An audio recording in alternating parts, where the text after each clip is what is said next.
WeatherScope. Snow-clogged highways, stranded motorists, power outages, and that's just half the story as a winter storm hits the middle Atlantic states. Hello, I'm Bob Stokes. And I'm Jeff Marr. Along with the snow, the storm is also causing some high wind and rain along the coast, maybe even some minor coastal flooding. But first, let's take a look at the snowy part of the storm. These shots taken in western North Carolina up there in Polk County. And I got to tell you, folks, the snow was just coming down tremendously. Temperatures right near that critical freezing mark, and so that made it a very heavy, wet snow, and it just started to pile up on everything. Interstate 40 is still closed in some areas west of Asheville. Some of the other interstates, Interstate 81, travel not recommended. Parts of eastern Tennessee on up into Virginia. The snow's been coming down fast and furious in West Virginia at the rate of 5 inches an hour. Lots of power outages. I believe at least over 50,000 people at last check were without power around Asheville. Parts of eastern Tennessee, there's a lot of power outages, and I'm sure in Virginia and West Virginia the story's going to be much the same. This is a heavy, wet snow. Over in Barco, North Carolina, near the coast, not quite right on the coast, along 168, the rain was coming down. These pictures shot earlier in the day when it wasn't quite so heavy, but boy, it really picked up tonight, and 2 to 3 inches of rain fell in the area, and there has been some ponding of water and maybe even some localized flooding.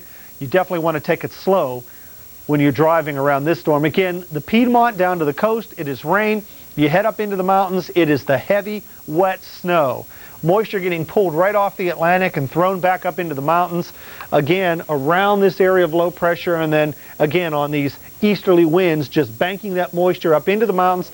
Temperatures just cold enough to support the heavy, wet snow from actually southern Pennsylvania, but the heaviest of the wet snow from West Virginia into western Virginia and into the mountains of North Carolina.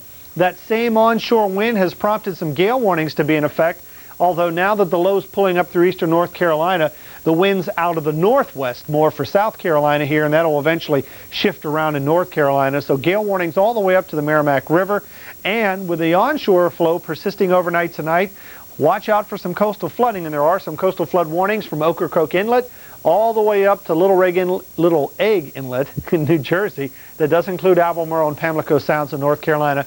Watch out particularly at the times of high tide. All this moisture, and if you've been watching us tonight, you know that Mike Seidel was getting drenched out here in Nags Head.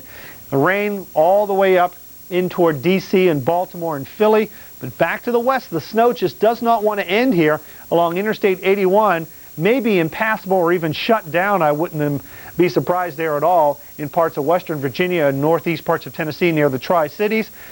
Heavy snow and some sleet mixed in central parts of West Virginia. Boy, it's been coming down over 2 feet in some cases. The question is, will this precipitation get into the northeast?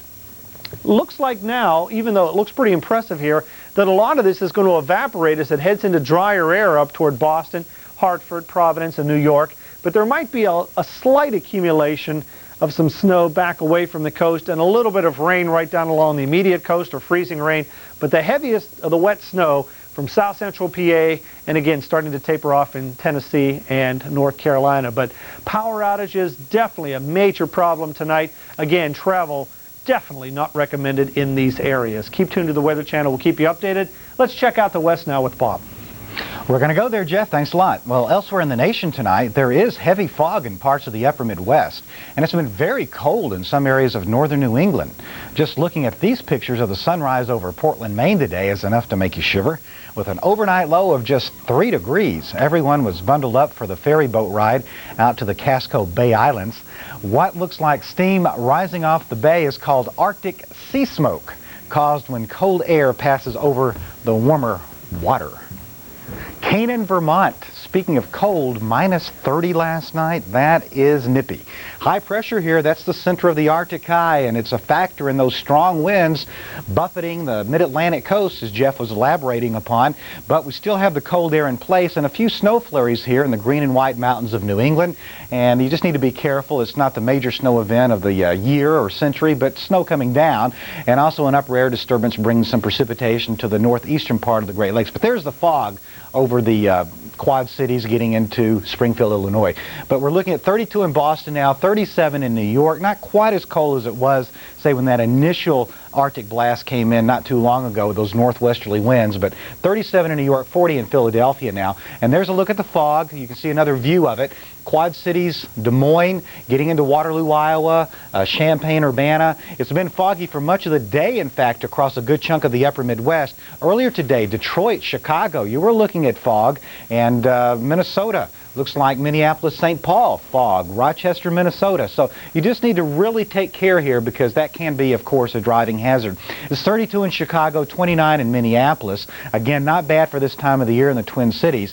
47 in Kansas City, and no Arctic blasts of any note coming your way in the north central part of the country. Now, this high is really slowing this system down considerably.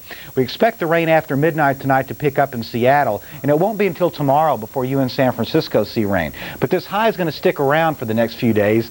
You can see the cold air cumulus here, stratus cumulus cloud, stratocumulus. It's going to take its time moving in because that high is slowing it down considerably, but it will bring some significant rains to Seattle. But that same high created abnormally warm temperatures from the Mississippi River Valley into the western high plains today. Hill City, Kansas had a record high 63, and Salt Lake City, Utah made it up to 56. Right now in Salt Lake City, it's 38 degrees, 62 in Phoenix. It's 55 degrees, the city by the bay around the Golden Gate Bridge, San Francisco. Here's your forecast tomorrow morning.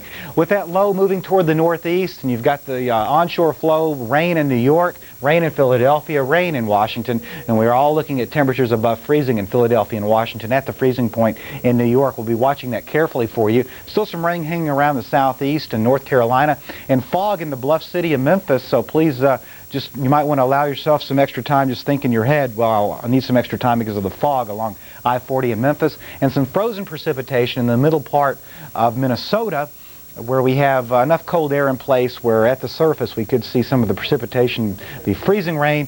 Fog still a problem in Chicagoland, so please be prepared along the Eisenhower Expressway that you'll need to allow yourself some extra time. 31 in the morning. Las Vegas, you're looking good if you're going to go to some casinos, let's say, at 39 degrees in the morning. Maybe you're just leaving a casino in the morning. 39 degrees, 52 in LA. There's the rain in Seattle, and there's the big picture. We've got 40s in Little Rock, still some Arctic air hanging on to the northern part of Maine in the minus column tonight. There's the morning, the big picture, there's the low. And again, the Atlantic moisture coming back into the nation's capital. But you in St. Louis look fair, and in midday, looks like some snow across the middle part of Minnesota. As we get into the afternoon, the wet weather's still coming in, and tomorrow, Jeff, a full moon. So that means that high tides could be even higher than normal with some snows in the Appalachians. Bad conditions there definitely overnight tonight and tomorrow. You know, stormy weather